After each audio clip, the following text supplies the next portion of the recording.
Most people who try crochet quit in the first week.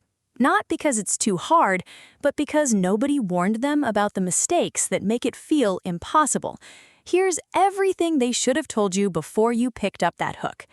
If you've ever started crocheting and felt like your hands weren't cooperating, your yarn kept twisting, your project looked nothing like the picture, or your tension was so tight you could barely push the hook through, you're not bad at crochet.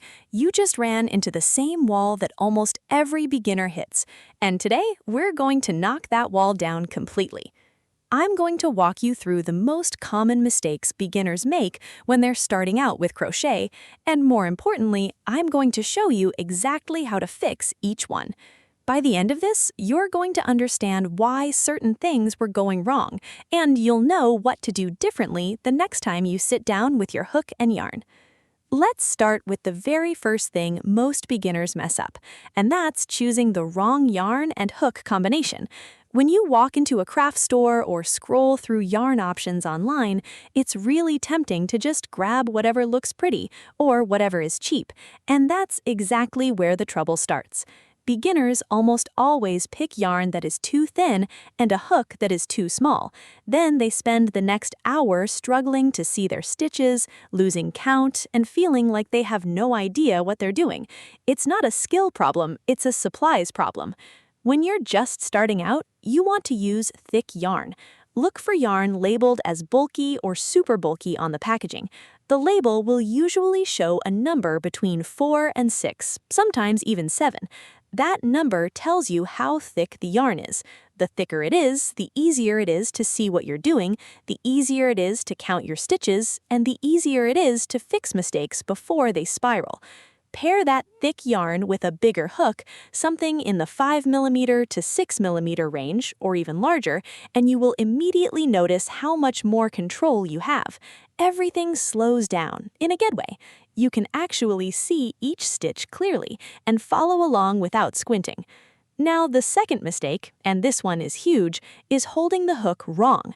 There's no single correct way to hold a crochet hook, but there are definitely wrong ways, and most beginners end up gripping the hook so hard that their hand cramps up within 15 minutes. If you've ever put your crochet down because your hand started hurting, this is probably why.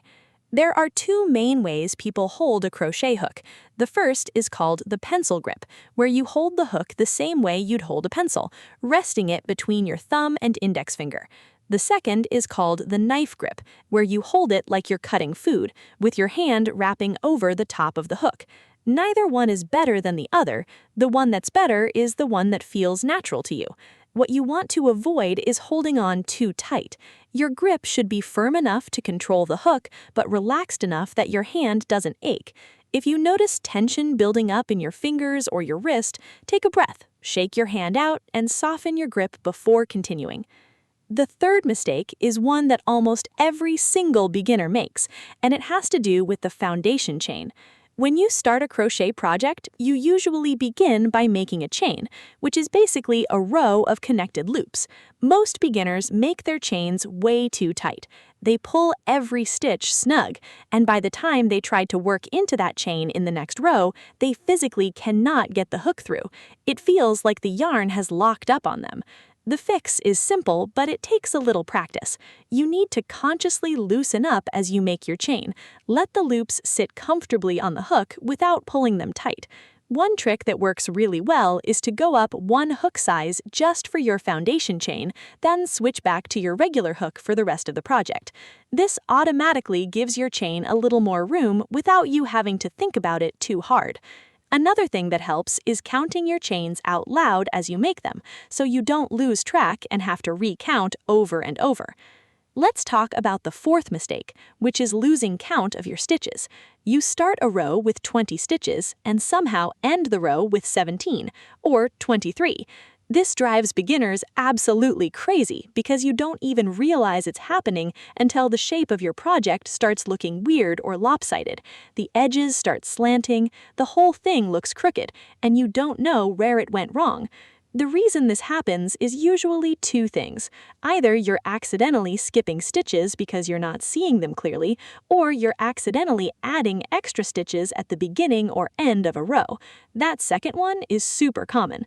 At the turn of a row, the turning chain, which is the chain stitch you make before you start a new row, can look like a real stitch if you're not paying attention. Some people count it as a stitch, some don't, and if you're inconsistent about it, you'll end up with a different number every row. The easiest way to fix this is to use stitch markers. They're small little clips that you attach to a stitch to mark it. Put one at the very first stitch of every row and one at the very last stitch. That way, you always know exactly where your row starts and ends. And until you really get the hang of things, count your stitches at the end of every single row. Yes, every row. It sounds like a lot, but catching a mistake one row late is so much easier than catching it 10 rows late when you'd have to undo half your project. The fifth mistake is about tension, and this is something that every beginner struggles with for a while. Tension just means how tight or loose your stitches are. Inconsistent tension is when some of your stitches are really tight and others are loose, and it makes your finished project look uneven and messy even if you're doing all the right things technically. Tension is controlled by how you hold and guide the yarn with your non-dominant hand. Most beginners don't think much about this hand because they're too focused on what the hook hand is doing, but your yarn hand is actually doing a lot of important work. It's feeding the yarn at a consistent rate, controlling how much slack there is, and making sure every stitch gets made with the same amount of yarn. If you're not guiding the yarn with your other hand, your tension will be all over the place.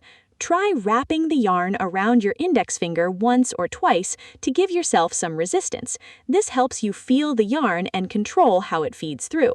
It might feel awkward at first, and that's completely normal. Tension takes time to develop. The more you crochet, the more natural it becomes, and eventually you won't even have to think about it at all. If you ever look at your work and notice some rows look tighter than others, that's usually a sign that your stress level changed while you were crocheting. When you're tense, your hands get tense too. Try to crochet when you're relaxed and give yourself time to settle into a rhythm before you get too deep into a project. Mistake number 6 is skipping the slip knot or making it wrong. The slip knot is literally the very first thing you do before you make a single chain, and a lot of beginners either tie it too tight, tie it in a way that it won't slide, or skip learning it properly and just wing it. If your slip knot is too tight, it chokes the whole beginning of your work. If it's not made correctly, your very first loop might unravel or behave strangely. A proper slip knot should be snug enough to hold, but loose enough that it slides easily when you pull the yarn. You make it by creating a loop with your yarn, pulling a second loop through the first one, and then sliding it onto your hook and gently pulling to tighten it. The key word is gently. Don't yank it. You want it to sit comfortably on the hook, not dig into it. Spend a little time practicing just the slip knot before you even start a project. It sounds basic, but getting comfortable with it sets the right foundation for everything else. The 7th mistake is not learning how to read a pattern properly before starting. A lot of beginners see a crochet pattern and either feel completely overwhelmed by all the abbreviations, or they just try to dive in without understanding what everything means. Then they get halfway through and realize they have no idea what the pattern is asking them to do.